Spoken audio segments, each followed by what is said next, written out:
Hey y'all, happy Friday, session 2 with Maria of Capture One. We are in for a treat. Again, I really hope everyone's in here that you already watched session 1 if you missed it. If not, this may be confusing for you because the session 1 was like the beginning session. This one is a bit more advanced. And hopefully some of you already had a chance to play around with the license. If you're having issues setting up your license, let me know, and we can try to troubleshoot in this as well at the end, if there's room when we do questions. I'm just allowing folks to trickle in.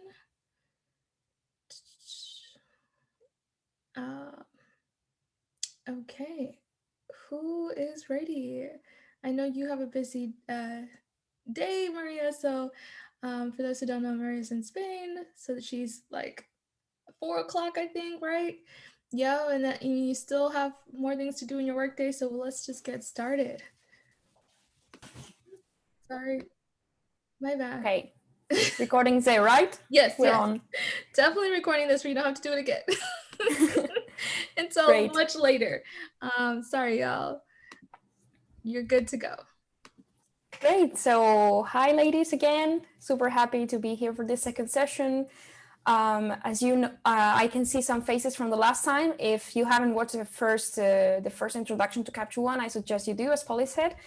And today we're going to be talking more about Capture One as a professional solution.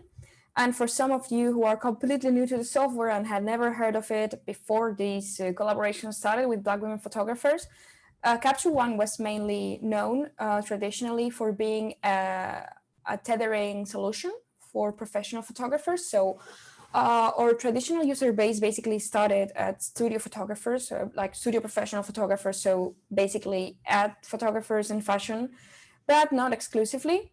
So right now, using Capture One is easier than ever, and we're going to be focusing today on how to start doing this kind of thing. Personally, when I started to shoot Tether, it was like a breakthrough for me because I really started to enjoy shooting in a studio because it just gives you much more control of what you're doing.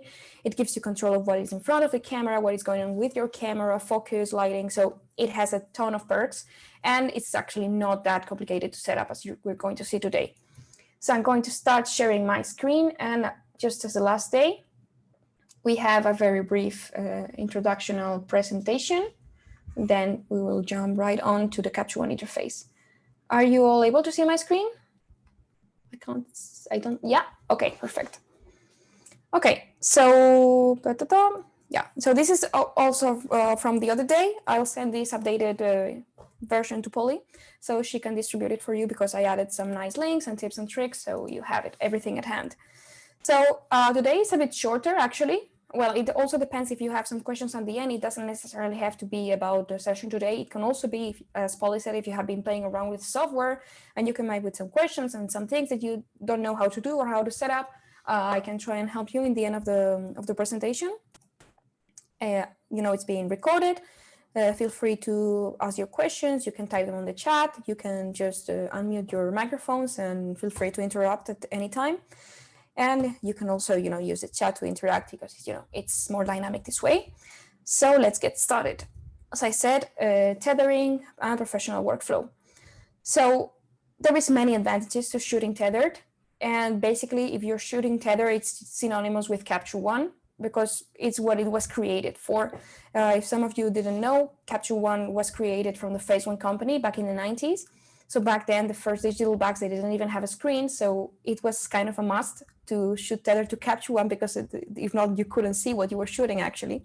So this is how everything started. And then someone thought, okay, this might be something useful for other people who are not using Phase One cameras. So let's just implement it to every other brand.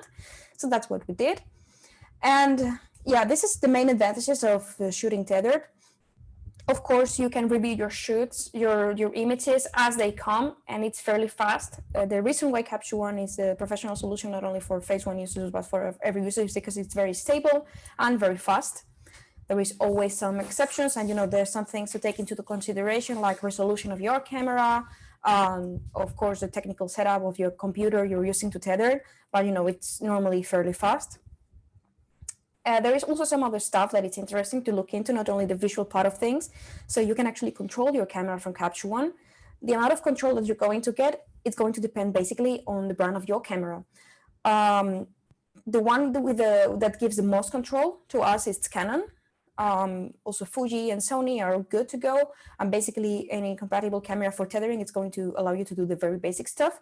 But the most control you have with Canon, this is why I'm using a Canon camera today, also because I've always been a Canon shooter. But yeah, it doesn't mean that you can do everything with any camera. I'm going to let you know what is it that you can or can't do with certain brands. Another important thing for studio photographers and professional photographers is the possibility to manage your assets directly. So as you know, if you're shooting with an SD card, if you're not shooting tethered, you have to put everything into this kind of guy over here, and then you have to take it, put it in your computer, decide how to import your files, put them into a certain hard drive, do your backups. If you're using Capture One and you're shooting tethered, this is something that you're going to be able to do as you shoot, which is incredibly powerful and incredibly useful. Then we have a couple of tips and tricks like Capture Pilot for viewing the images remotely. I'm not going to go into Capture Pilot today for two different reasons. One is because it's a bit more advanced, and secondly, because we're working actually in a different solution right now that will be available very soon, and it's a kind of update. I can't tell much more about that, but I don't think it's worth to teach you how to use Capture Pilot right now in this moment. So yeah, the other day we talked about, we just introduced very briefly the differences between sessions and catalogs, and we were focusing on a catalog workflow because it's a structure to work with that probably some of you are more familiar with if you were coming from Lightroom, and I assume that most of you are not shooting Tether normally. So catalogs might be a good way to get started with Capture One. But if what you're looking into is to shoot Tether, then I can't stress enough that you should use sessions for this. And the reason is because they were created for this purpose. When Capture One was created in '98, it only had sessions available. There were no catalogs. So the sessions were basically created for tethering. And they were created with these characteristics in mind. So if you remember a bit from the other day, the structure is a bit different. In a catalog, you would be putting in there basically all of your photos, and it works well as a catalog actually. So it's like a photo album that you can just go through all your projects. But with the session workflow, it's completely different. It's completely the opposite idea. The thing is that you would create one session for each project. And when you do this, the structure that's going to be created in your computer is also going to be a bit different. Instead of having a virtual organization, you're going to get a folder structure. And the good thing of working with sessions is that it's a very intuitive, simple, and organized way to work with your digital files, because this folder structure that's going to be created, it's replicated automatically with each session you create. So when I start to show you this structure, you will see that it's completely intuitive, and it can really help to get your things organized, especially for some of you who are maybe like me, are just hate asset management. So sessions is going to be your friend for this.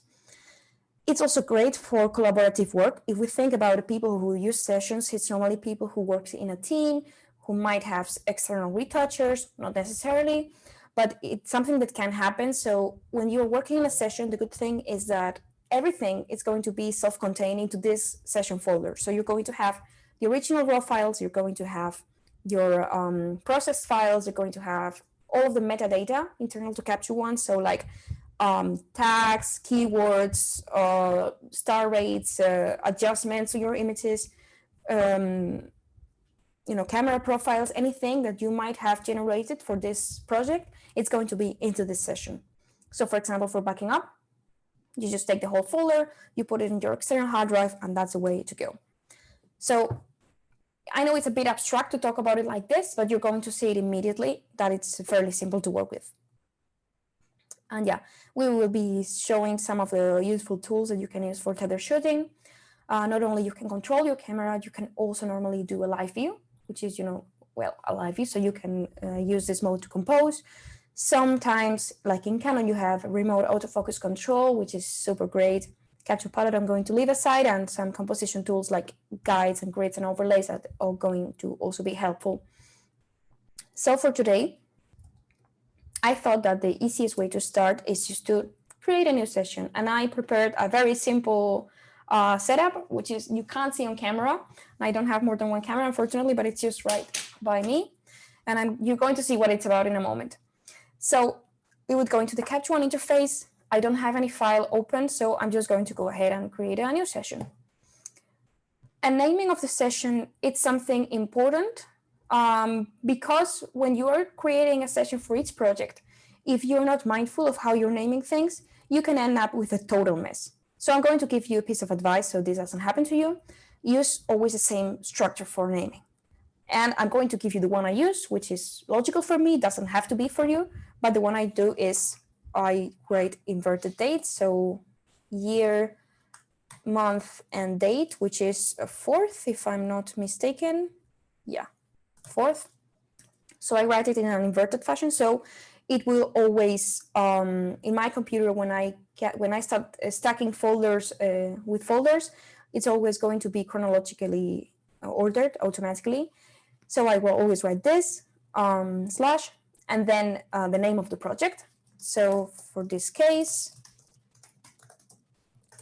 that would be the name of my project. It can be the brand name, it can be whatever, or it can be any other thing that you can tag it. And the important thing is that you always recognize what this is about, and you need to think of it ahead in time. So try to think in 5 years' time when someone asks you, maybe you can send me this session from this day or this specific photo, or you want to build up your portfolio, you need to be able to remember what is what. So just use something that makes sense for you.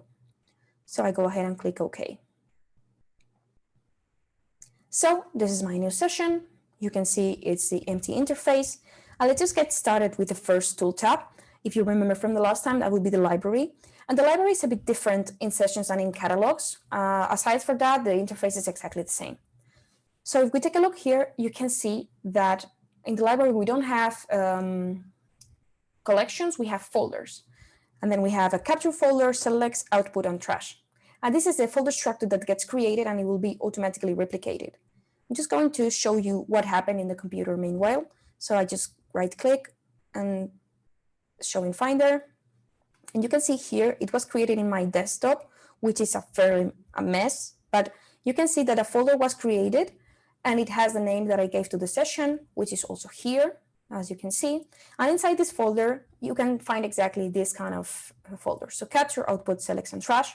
And something that you need to think about when you're shooting in sessions is that everything that you do into the computer, it's going to be replicated into Capture One and vice versa. There's also the session file, of course. So if I go ahead and put something, I don't know, in the capture folder, I'm just going to randomly put one image here and I go to my capture folder here. That's going to be the image that I put in here, okay? If I just right now take this one and move it around, let's just say for the sake of argument to the selects folder. If I show this one in Finder again, you see that it's gone from capture and it's into the selects folder. And if I do this again, then whoop, that would be appearing once again. So very intuitive, as you can see. Yeah, there is something wrong about this. I will probably have to reinstall Capture One at a point, but don't mind that. Okay, so basically everything that you will be doing in these folders, it will happen in Capture One and vice versa. So today we're going to shoot Tether. It could also be that we are importing to the session. And when we are importing to the session, automatically it's going to go into the capture folder. And for example, when you process your files, it's automatically going to go to the output folder. And I suggest you leave it like that because, it's very fun and very intuitive to work in this way. And so in every session that you create, you're going to get the same kind of thing. So you could just go ahead and import like here. But yeah, you were going to shoot Tether for today. So keeping this in mind, also when we are shooting Tether, all the new captures are going to go to the capture folder. Fairly easy, right? So let's just go ahead to our Tethering Tools. And right now you can see that no camera is connected. But as I said, I have a little setup hidden here. So I have my camera ready, a little tethering cable. And, I also put a flashlight, a very little photo flash, because I need some light. The light is horrendous. Don't mind it. It's just for the sake of argument. But yeah, I hope that, it was going to help you to see what was happening. So regarding cables, you don't necessarily have to use Tether Tools. Tether Tools is a good brand, but if you just want to play around and get started, you can just take any basic USB cable as long as it supports data transfer. So make sure it's not just a charging cable. And as long as it's not only for charging, you're going to be fine. And yeah, basically that's one of the only things you need to know. So I'm just going to turn on my camera. I'm going to turn on my remote control. And as I turn on my camera, you can see it's showing up here. So I get all the camera information. In this case, it's my good old Canon 80D that I bought as a student, and it's incredibly sturdy. Like, this camera has been through a lot and it still continues to work so well. So I still use it for demos and stuff like that. And then you can see that we have also the camera control. So let's just, do a first shoot and see what happens. You know that as you saw, you can also shoot from the camera. And you can see that this is a little setup I made. It's completely out of focus, but we're going to fix that in a moment. So basically, there is a lot of things that you can control from Capture One when you're shooting tethered. So of course, you can change shutter speed if you want to, make it a bit lighter. You can change aperture, you can change ISO, basically everything. We also have access. This also depends on what camera you're using, what brand. But in this case, you also have access to the camera menus, to the camera settings. So there is basically, in Canon, you can basically change everything. I know that in Fuji, you have also access to everything. In Sony, not so much, because Sony is a little bit more reluctant to let Capture One use their cameras. But you can also shoot Tether with Sony, of course. So yeah, we can change things like autofocus mode, metering mode, image quality. So, basically almost everything that you're able to change from your camera, you will also be able to change from Capture One. So yeah, let's see what this little set is about. And for this purpose, I am working with this kind of still life because it's just easier to show how you can work with stuff. So there is a thing that is incredibly powerful when you're shooting still life, which is the live view mode. So I'm just going to click on this icon here, and then you can see the live view from my camera. And this is what I got. So let's just I just click the autofocus thing, and it's going to autofocus. And then I can use this view to compose the image, for example. And let's see, this is just some Legos that I had laying around the house. And I thought it's funny because Legos are from Denmark, and this one actually is a figure that it was a present from my friend, and it's me. And so I thought it was, funny to show as an example. So yeah, basically when we are using the live view, we can just change everything, and you can just use the live view in Capture One to, actually compose your image and play around with it until you're happy with the result. So once that everything's set up, you can just come back and shoot again. And then you would get a little bit more of information of what's going on here. You can see it's all dusty, but I didn't have much time to make the cleaning up, so I hope you forgive me for that. So yeah, basically that would be the thing. This is just a very silly example, but imagine how powerful this is when you're shooting some things like a bottle, a product, something that it's like very light sensitive, and you need to use a very slow speed. So sometimes when you are just shooting from the camera and you need to put your finger into the shutter and then you click, then you are generating some movement, you're generating some vibration, and it's going to affect the sharpness of the photo, and it's going to be not so cool. Yeah, I can see that you like my Legos. That's great. I was thinking maybe it's a bit too geek, but I'm glad that you like them. So yeah, basically it's something that you can do, and it's super powerful. When you also think of this kind of setup when you are working with someone in the studio, it can be a client, it can be that you're just simply making a collaboration with a friend.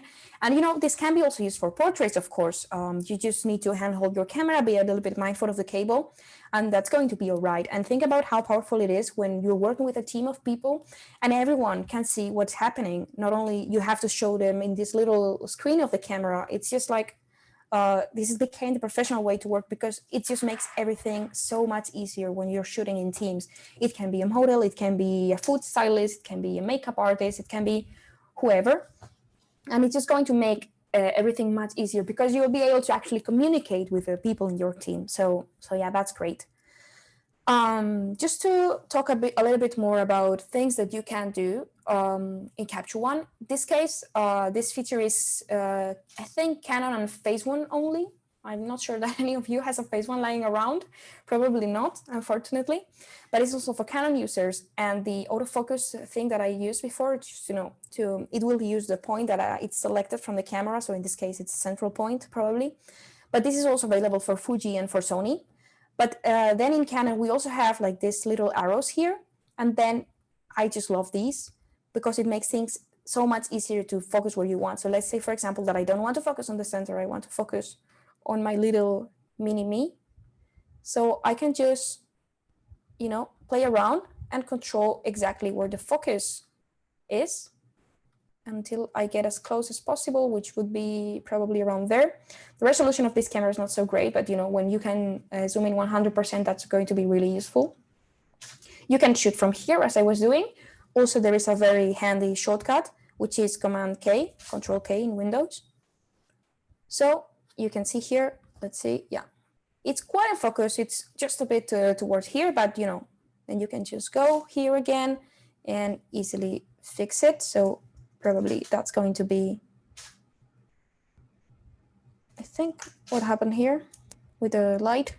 Yeah, that's it. So yeah, you can just be very mindful of what you're doing and you can be so precise with it. And, the best thing is that when I'm shooting this kind of setup, like the tripod setup and, there is something in front of the camera, it's just great to not touch the camera or to touch the camera as little as possible. Yeah, the shortcut is Command K. It's just so useful to be able to not touch the camera as much as you can. So you always should move what is in front of the camera. If you want to move focus, and I would always focus from Capture One. If you want to change the settings, like here, for example, maybe I'm deciding that I want smaller aperture because I want more depth of field, and I also have to be mindful. And if I'm going up one step, then I have to take another step back on this side, on the speed side of things. In this case, as I'm using a tripod, that's going to be perfectly fine. So you can see, I think that I also have some backlight coming because that's actually a window behind with some blind, but I think that the light is changing also a bit because of this. So yeah, basically you're able to control everything from here. What if you needed to do something like a focus stacking? Then if you have this control, if you are a Canon owner, then you are also in luck because you can do something which is so simple and so powerful, which is like to say, for example, if we needed to have this image with everything in focus, then we would just come here and we would just focus on the closest point of the image. So something like around there, probably. Command K, and you can see how the capture is going to show up there. And then we can just go another step back and Command K, and another step back and Command K. And then like this, we can make the whole sequence of focus, right?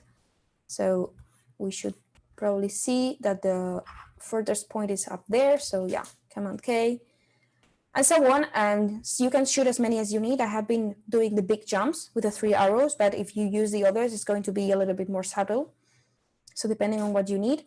But you can see, for example, if I show here the whole sequence, you can see how focus is changing in all of these images. And then I'm going to be able to mix them up in another software. Unfortunately, the focus stacking process itself is not something that you can do in Capture One, but there is a plugin with Helicon, which is the industry standard, and it's fairly simple to use. You can also do it in Photoshop. Photoshop also has this kind of feature, so that's something you might want to look into. Okay, another cool thing, I'm just going to focus back on, a better point on the image. So I think, yeah, a little bit further probably. Yeah, something around there. And I need to some more lighting probably.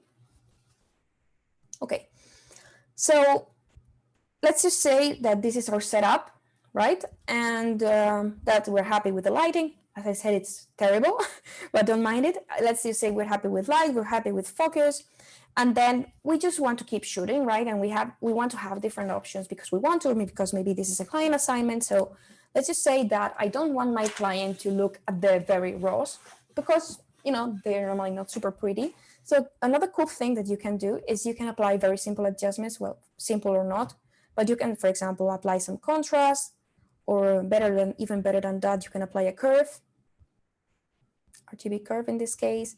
You can apply some high dynamic range, whatever you want.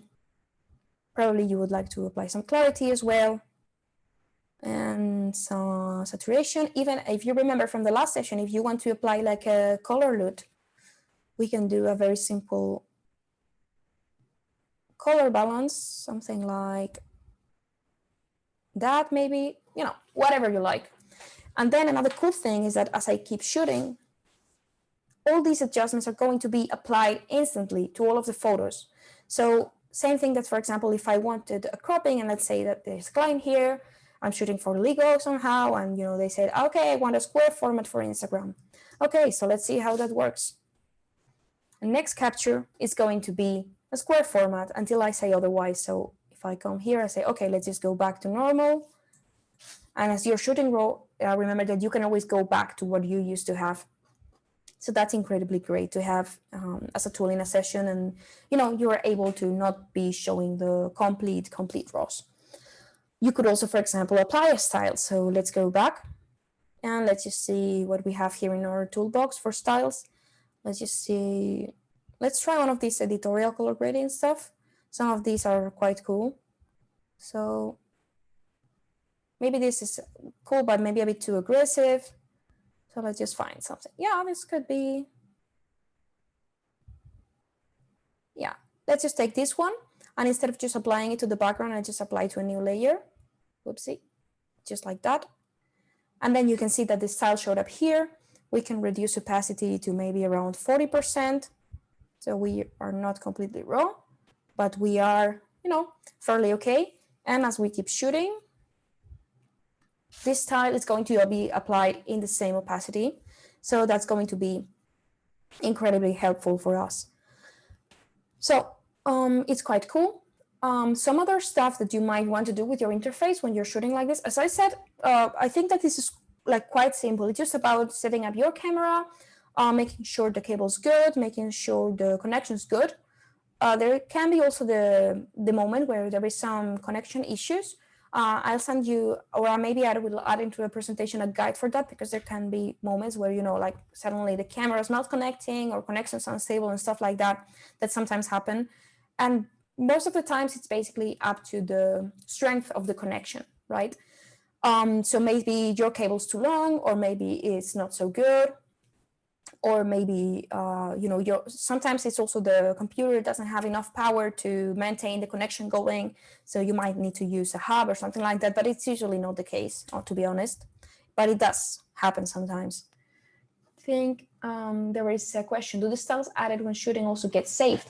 That's a really great question, and it's just about what I was going to tell you. Okay, so let's just go look into the interface a bit more, because there is some other tools that can be useful for us when we're shooting Tether, and then I'll show you how to save your styles and all of your adjustments with your photos, so they are not missed in the way. So another thing in Capture One that we mentioned the other day is that everything's customizable. So maybe, for example, if you want to, you can, you know, take your camera controls out, something like that, and you can just stay with the color adjustments or with the exposure adjustments, something like that. In order to check focus, we would use the hand tool and, you know, double click 100%, and this is probably not super great. So let's just try to make it a bit sharper over here. To be honest, not super easy with this bad light, but I hope I can get as close as possible. Yeah, let's just leave it around there. Probably not perfect again. And there is another tool that we can use in order to check focus without having to do like this all the time. So that it's called Focus. And then it's also very usual to just We call this like to float the focus, which might not be so intuitive as an expression for some of you who are not used to the Capture One interface in Studio. But yeah, we would call this, okay, let's float a focus. And then you can just use this as a navigator to go through your image and see where things are lying. So probably the focus would be right here on the little tiny Lego hand. And let's just shoot again and just see. And yeah, this quite improved actually. So yeah, you can use this as a shortcut to not be zooming in and out all the time. And you can, put it anywhere in your screen, or if you have a second monitor, you can also do it. Of course, you have also a dual monitor workspace built into Capture One, which is super useful when you're shooting in teams. So you can set up a second or even a third monitor, and you can have things around. So you would have the grid view here, and here you can't see it, but it went into my other screen, and it just said, like the main preview and the tools, and then the other one will be lying around here. So that's also quite useful. There is like a large browser and a large viewer, so two different kinds of dual screen. This is normally the most used, and then if this will be for the client monitor, then they would be seeing just the latest image capture. So that's quite useful. Let's go back to the defaults. But yeah, so you can see that you can really customize everything. And somehow my camera disconnected for a reason now, but it's good because we just stopped shooting, so I won't need to look into what's happening. And yeah, basically, it's something that you can do, and it's really great. You could also move the figures around, have all the options that are needed. And then what we would do is we probably, if this is a professional workflow, need to send the photos to the customer for validation. In this case, this was not a real session, but we have probably around 12, 15 photos. We could get anything from this up to 2,000, whatever. So you can imagine that for exporting all of these files, it can get a bit boring. So this is why there is a very useful option here on the process recipes. If you remember, the process recipes is what is allowing to make formulas to automate or file export or file processing, because of course, if we are shooting in RAW, the client is probably not going to be able to see those, or the model or friends or whoever is working with us in this project. So we need to process these files in order for them to see, and maybe the client will say, okay, I like number 75 and I like 65 or whatever. So what we can do in large projects to not be exporting for years is just to use the formula that is called Quick Proof. And the JPEG Quick Proof is something that it's built into Capture One. And that is what basically it's doing is it's not generating new previews. It's just grabbing the previews that it already generated to show on screen. And it's just going to take these previews. So it's going to be much, much faster. So if I just go ahead and click process, it's also worth mentioning that same as the capture folder is a default for capturing and importing, the output folder in the session is going to be the default for output location. And I suggest you leave it like this. So if I just go ahead and click process, it's going to be super fast. So you can see that all of these photos got processed right here into my output. I set the subfolder Quick Proof, and 17 photos just took around 6 seconds. So that's very good. And then we would have here all the things. We have also here the styles applied that I was using. You see that there are some changes in light, but it's because it's kind of cloudy outside, so don't mind it. But yeah, you can have everything. Then you can share these photos with whoever that you need. And then it's very, very lightweight. So it's easy for transferring and stuff like that. What if you got the selection back? And then, for example, this is the number 65. Let's just say that it's like marked in red because it's a final selection. And then what would we do with this photo? There can be different stuff according to how we are working, if someone's helping. In professional workflows, sometimes there is a retoucher. So these photos might be needed to be sent to a external retoucher, and then that guy would or girl would do some other stuff. So let's just say that, okay, this is a picked photo, and then I have some style here because it's what the client saw and they want this kind of mood. color-wise, so it's good that the retoucher can see this. So how do we make sure to send this file together with the adjustments that we made in the session? So there is a very simple way to do this. So you just go to the preview, to the thumbnail, sorry. You can right-click, and then you have an option called Pack as EIP, right? So you can just click Pack as EIP, and you can see that the extension of the file is changing. If I show this in Finder, just like that, you're going to see that next to my CR2 files, oops, sorry about that. Don't mind it, it's just like bothering me. I think I need to do a whole reinstall of Capture One. This is what happens when you have like 10 different versions of the same software in the same computer. So I don't recommend you to do. So basically next to my raw files, there is a new EIP file that has the Capture One logo in it. And basically what an EIP is it's comparable to a zip package. So it's basically a package, and it includes the raw file, the adjustments, metadata, camera profiles, lens profiles, if you created any concrete profile for that. So basically, if I now just put it on into Zoom, or I send you an email, if you have the same version of Capture One as I do, then you can just open this file into any part of the world, and it's going to have the same adjustments and everything exactly as it came from my session. So you can use it as a starting point to do your retouch or whatever you like. So this would be the way to have adjustments into the images. You either process them or you either pack them as EIPs and send them over for something like that. So we are approaching the end now. Once that we have said everything, there can be also the moment when we are our own retouchers and we are doing the whole retouch work. As we commented on the other day, there can be situations, I know that there are some questions and I will answer in a moment, but it's just that I'm getting towards the end, so I guess it's worth it that we just pack everything up and then we can answer all of the questions. So there can be situations where we are our own retouchers and we don't have anyone else. According to what we talked the other day, there is some stuff that you can do all into Capture One, and if you are into a professional flow like fashion or portraits or professional still life, you're going to probably need Photoshop for that, right? To the point. So something that I do is I work with my raw files into Capture One. I try to get the most info out of them as possible, anything that I might need further on in the process. So something like that. And maybe that's not the final look of the raw file, but I'm going to have all of the information I need in order to go to Photoshop and end it up there. And the good news is that there is a very simple workflow to work with Photoshop. So instead of the quick proof recipe, I have different recipes that I use. Normally I would use either the TIFF with LZW compression or either a PSD formula. And both of them work with Photoshop, and there is not really an appreciable difference between both of them.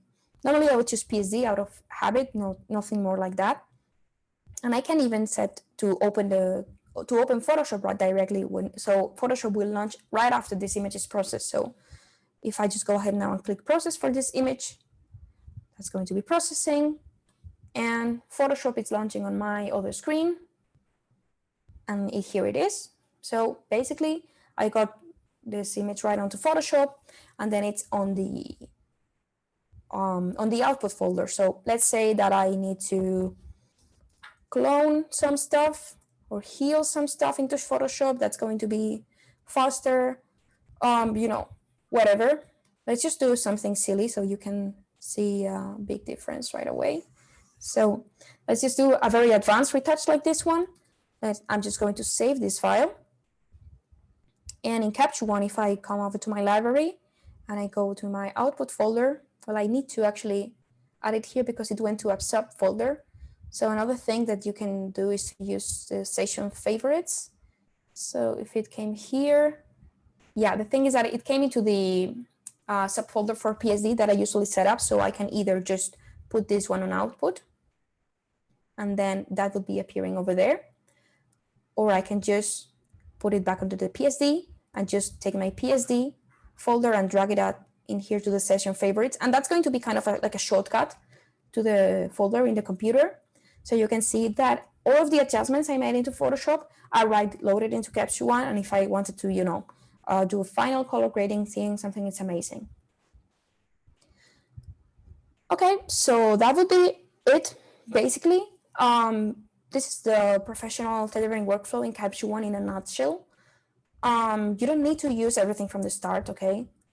You can just get started, get your tethering cable, shoot a bit, see how it feels, and then you can get more into specifics.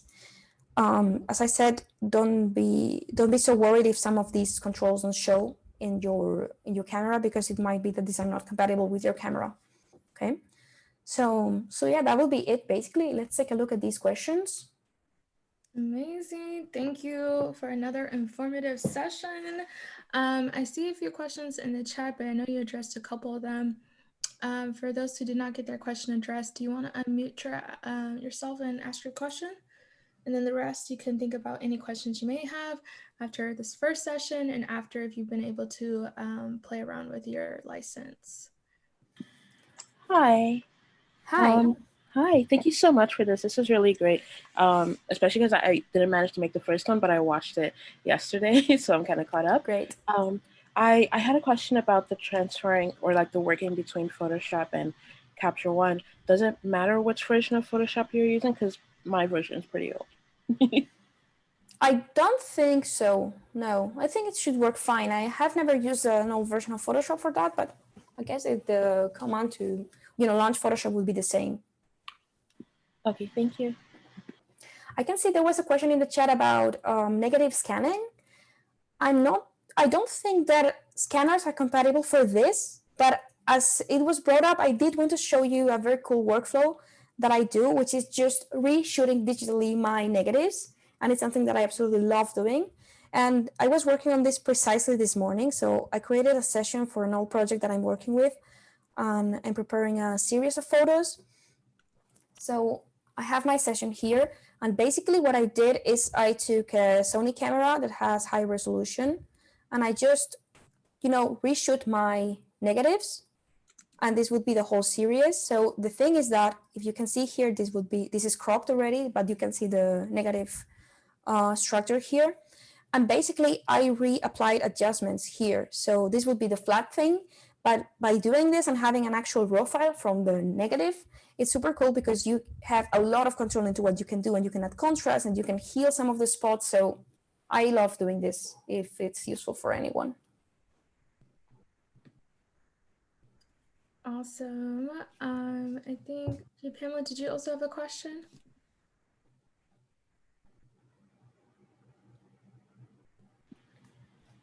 Can I actually quickly ask a quick question about how you shot the negatives? Like, these are actually negatives, but did you have to reverse them to make them look like? Yes, actually, if I show the before and after, you can see, well, it's a negative.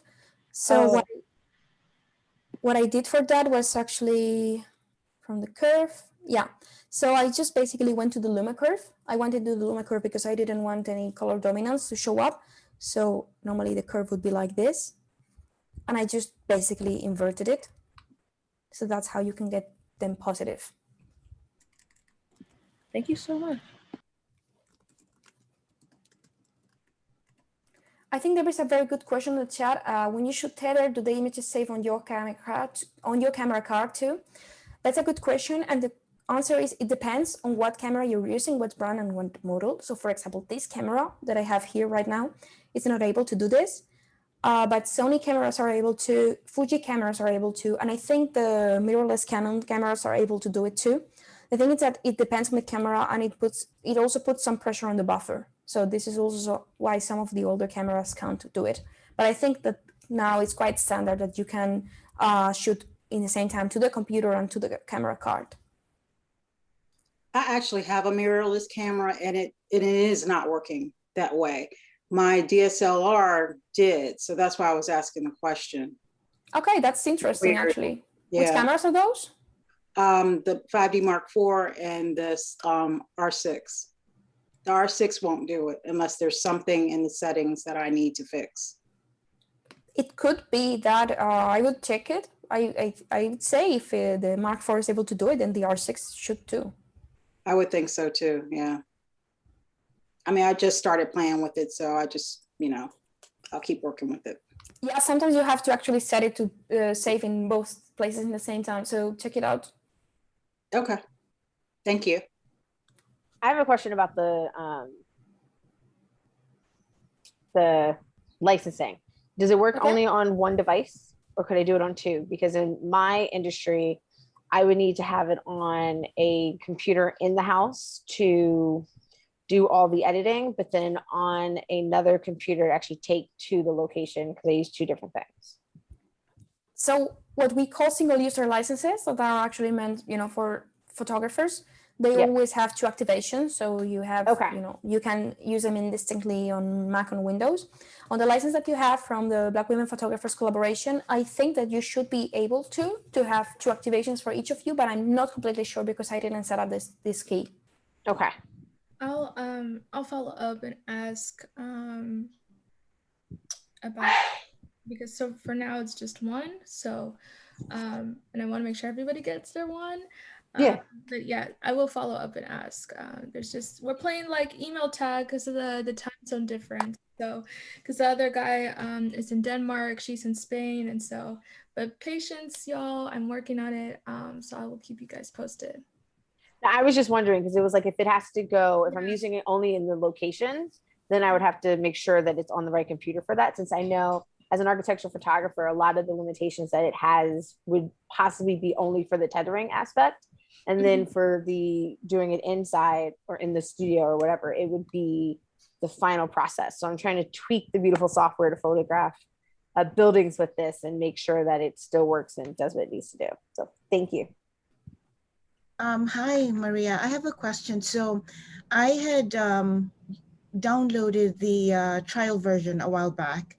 And then last night I used the license key that was sent out, and it wouldn't let me set up the Capture One. So would that be an issue, or is it an issue with the license key? Because you already have your trial activated and you can't put in your new key. That's what you were saying? It was just a trial version. Okay. And then it expired. So I didn't sign up at the time.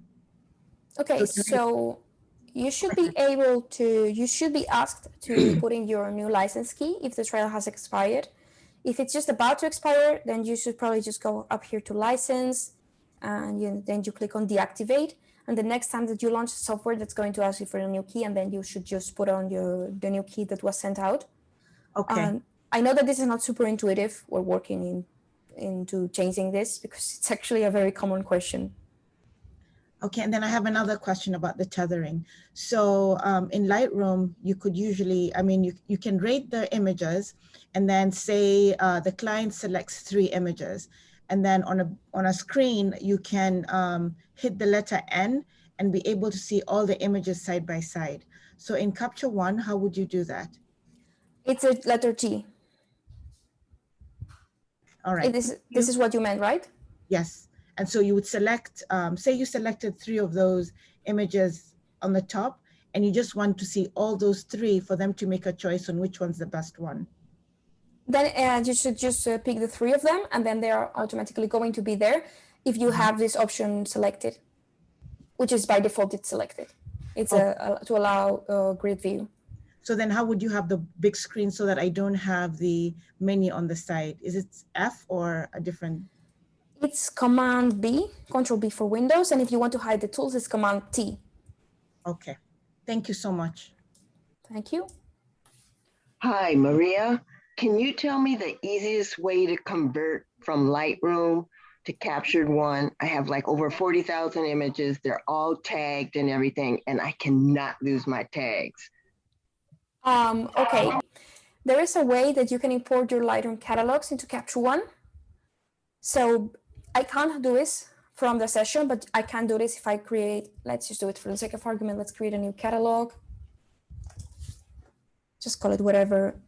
And then once I create a new catalog, there is also an option that is called File, Import Catalog, and then you can select the Lightroom catalog to import. I might have one lying around, I just don't know where. Yeah, I think it's not going to be super easy to find right now. Sometimes I just have it around the desktop, but the desktop is such a mess. Yeah, there you go. So this is a very simple catalog, okay? It's just demo. I set it for demo purposes, so there is not really much into here. So basically, you can import this catalog, and I'm going to let you know the information that it's imported because not everything is imported, right? So what you get imported is, you will get imported your user collection. So for example, I have a portrait here, and you can see that some information is coming from Lightroom. So this is the star rate is coming from Lightroom, so 2 stars. All of these collections are coming from Lightroom with their with the right amount of stars and so on. I thought there should be some adjustments here, but I'm not sure how long I have been having this catalog around and from where. But some basic adjustments are brought into Capture One, like exposure, contrast, cropping, and stuff like that. And most importantly, your keywords, which I assume that would be the most important for you. Your keywords are going to be here. So for example, still life. Yeah, there was some adjustments, in fact, here. So it just takes a little bit to load, but this was the raw file, and this is the adjustments. And if we take a look here, what was brought in, it was, yeah, exposure, contrast, saturation, brightness, and some basic adjustments like that. It's not going to look exactly 100% the same because the color engines are different, but it's going to look fairly similar. And yeah, anything that's the metadata like the collections, star rates, and keywords, it's going to be there. And because I am assuming all of you are always working in English, color tags are going to be there too. But color tags, it's kind of tricky because they are called differently sometimes in Lightroom and in Capture One.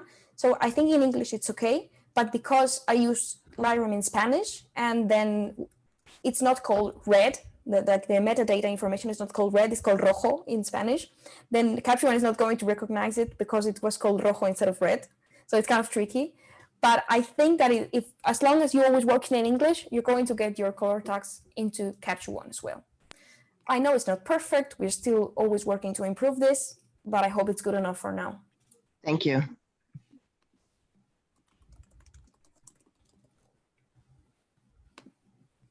Yeah, I think there is another question in the chat, like with Capture One, is it necessary to use Lightroom at all? I only work with Photoshop, because my last Lightroom experience bloated file sizes. Yeah, actually, Capture One is a substitute for Lightroom. It's not a substitute for Photoshop, because there is so many things that you can do into Photoshop that Capture One just can't do because it's not meant for that. But it's able to do almost everything that Lightroom is doing, at least in the image side of things. So you cannot like automatically tag faces or create maps or presentations and stuff like that. But as long as image editing goes, you are able to do everything in Capture One, also for the asset management and so on. One more question. Have you guys considered affiliating yourself with Affinity Photo, which is trying to become... Yeah, I know it. I saw your face. I got it. It's a good question. I mean, I'd love if something like that happened, but we like it or not, Adobe is still industry standard for so many things, and Photoshop is definitely one of them. Yes, I totally agree. But I think that I don't have Affinity Photo. I do work with some Affinity software, but it's a Affinity Publisher, which is the Affinity InDesign. Yes. I really love it. Yeah. I think it's a great software, to be honest. Affinity Photo I haven't used so much, but if you have Affinity Photo into your computer, you can also do this thing like open with. So yeah, it took me a while last night to figure out how to do that and get it to start talking to each other. But yeah, their design is also really good. It made me like that more than Illustrator a lot. So you might want to look into the design one too. Yeah, I might do it because, you know, it's just good that you can just buy your software and you don't need to pay for the subscription. Thank you. All right, thanks.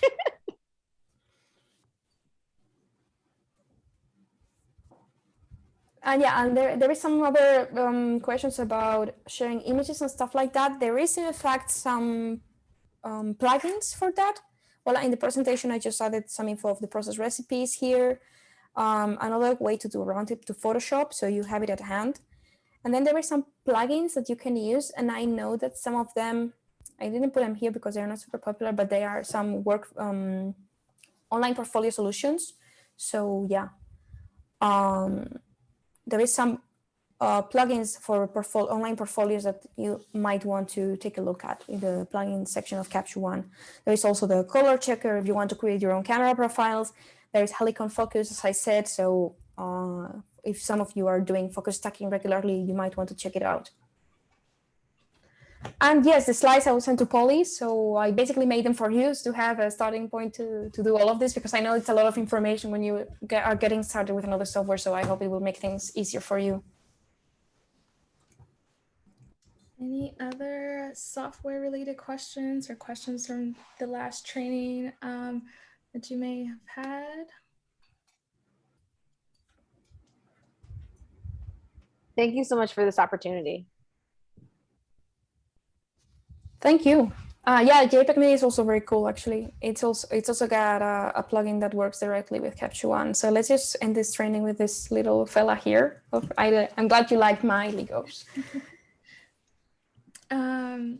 Yes, as she mentioned, I will be sending over this guide, this slideshow that she curated just for us. So don't worry, I will send that along. And I guess my other question, maybe, are there any like cool shortcuts that you didn't mention that maybe we should know?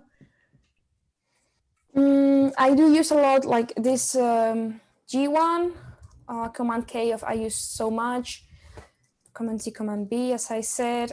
And basically all the keyboard shortcuts is just a hint. You can find them here. You can edit them and create your own, which is super cool. I don't do this anymore because I have to use regular standard keyboard shortcut for my training, but I miss them. So basically some cool thing you can do is just to list your shortcuts, and they are going to appear here on a list. So you can, play around with them. Of course, there is so many of them. I use a lot, also 1, 2, 3, 4, 5 for stars, the minus for the red and the plus for the green tags. So that's kind of intuitive. And then I used to set a lot of custom-made shortcuts to work with layers. So for example, I used to use Shift 1, 2, 3, 4 for creating different kinds of layers, Shift I for inverting masks and stuff like that. So basically just play around and find out what works for you. Thank you so much, Maria. These last 2 weeks, or more than that, since we've been chatting, but since you've been getting to know this community. So thank you for everything. And again, I will send this recap. I will upload this to the YouTube and our recap page site for you can replay this. So don't worry. I know you took notes, but you can, pause at any time to continue watching wherever you need to. And with that said, I will give you some of your Friday afternoon back, Maria. Yay! I know you have a busy few hours left in your workday. So thank you. And thank you everyone for coming in and watching and asking great questions. Thank you. It was my pleasure. Hope to see you around some other time. Yes. Can I just ask Maria what your like Instagram or website is? She dropped it in the chat. I tapped it in the chat. I think it just went so quickly that I didn't know. Thank you. Thank you all. Have a nice day. Thank you, y'all. Bye, everyone. Bye. Nice to see you, everyone. Bye. Thank you.